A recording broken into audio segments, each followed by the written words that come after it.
255 British soldiers died for those islands. They died in freezing cold water. They died on hillsides in the South Atlantic.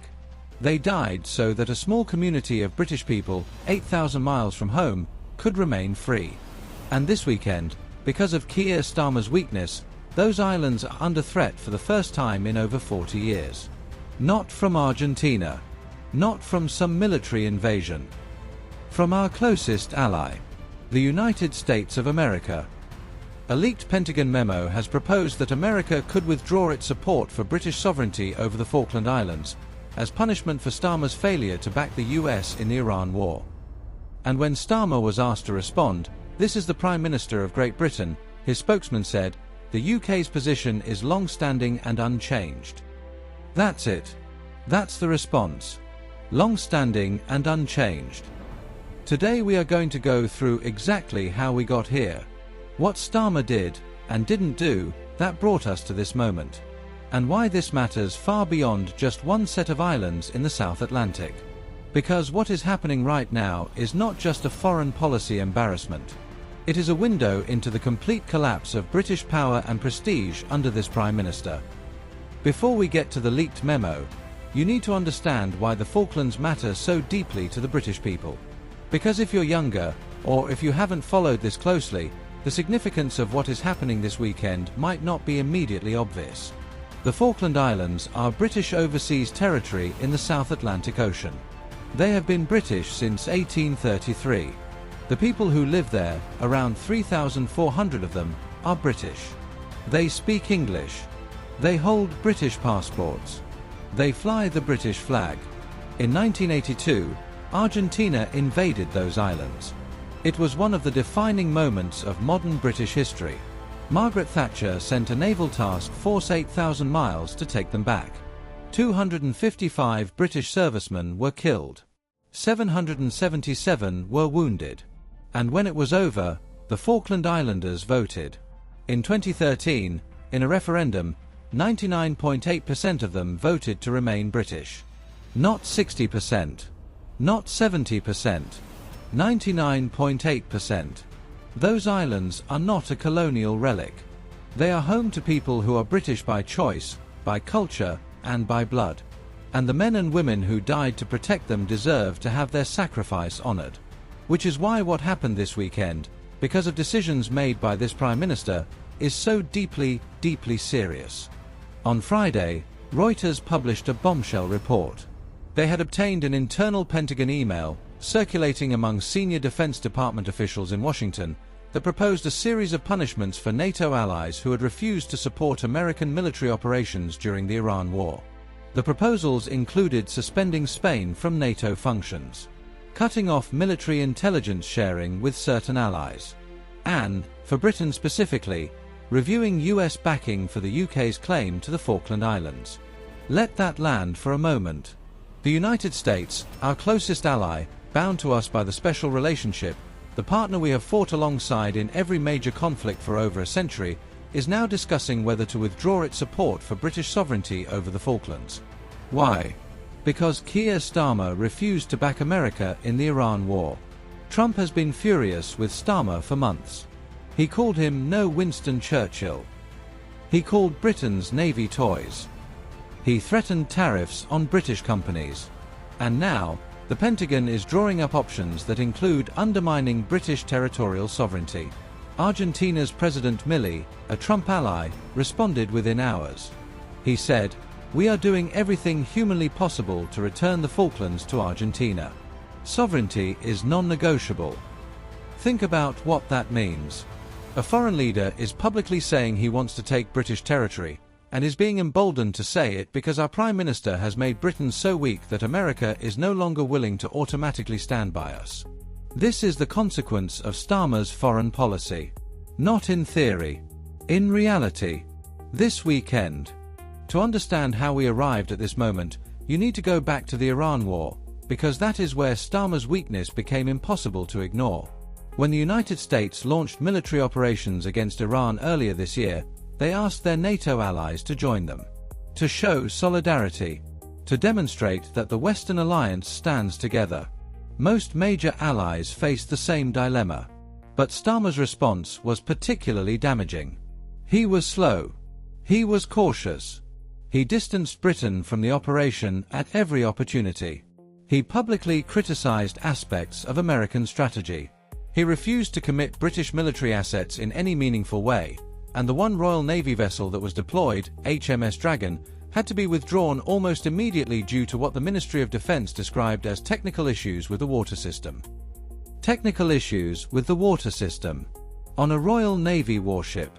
In the middle of an international crisis. Britain was a laughingstock. Trump noticed. He said it publicly.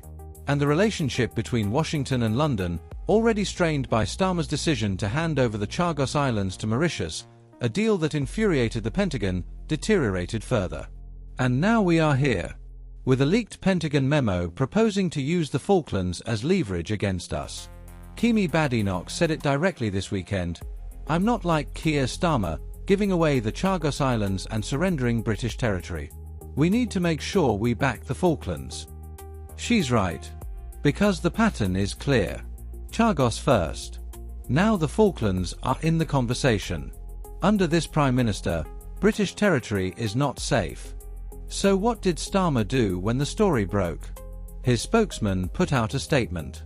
And I want to read it to you in full, because it tells you everything you need to know about how this Prime Minister operates when Britain is under pressure. The statement said, "We could not be clearer about the UK's position on the Falkland Islands. It is long-standing and unchanged. Sovereignty rests with the UK, and the island's right to self-determination is paramount. Long-standing and unchanged." That's the response from the Prime Minister of Great Britain. While a Pentagon memo is circulating proposing to withdraw American support for British sovereignty. While Argentina's president is on camera saying he wants to take the islands. While former British soldiers who fought there in 1982 are watching the news in disbelief. No phone call to Washington. No public confrontation with the US administration. No emergency statement to Parliament. No, this is absolutely unacceptable and we will not stand for it. Just, long-standing and unchanged. Compare that to Margaret Thatcher in 1982. When Argentina invaded, she didn't issue a statement saying our position is long-standing and unchanged. She sent the fleet. She told the world that Britain would defend its people and its territory, whatever the cost. Compare that to Churchill. To Blair after the 9th of November. To any British Prime Minister in living memory who faced a direct challenge to British sovereignty or British interests. And then compare it to Starmer's statement this weekend. Long-standing and unchanged. Admiral Lord West, a former First Sea Lord and one of Britain's most senior military figures, called the Pentagon proposal an insult to islanders. He didn't mince his words. He didn't say, our position is unchanged. He called it what it is. An insult. The question is, why can't the Prime Minister do the same? Here's the part that should worry every single person watching this video, regardless of their politics. What is happening with the Falklands this weekend is not an isolated incident. It is the latest chapter in a story that has been building for months. A story about British power and its dramatic, accelerating decline under this government. Think about what has happened in the last year alone. Starmer handed the Chagos Islands to Mauritius, a deal so bad that even the Trump administration, who initially supported it, later condemned it. Britain is now paying to rent back a military base we used to own outright. The Royal Navy's only deployed warship in the Iran conflict had to be withdrawn because of a water system fault. The French sent a ship. We couldn't keep ours running. The government's own defence review, written by Lord Robertson, the man Starmer himself appointed, said Britain is underprepared, underinsured, under attack and not safe. Robertson said there is corrosive complacency at the top of British leadership.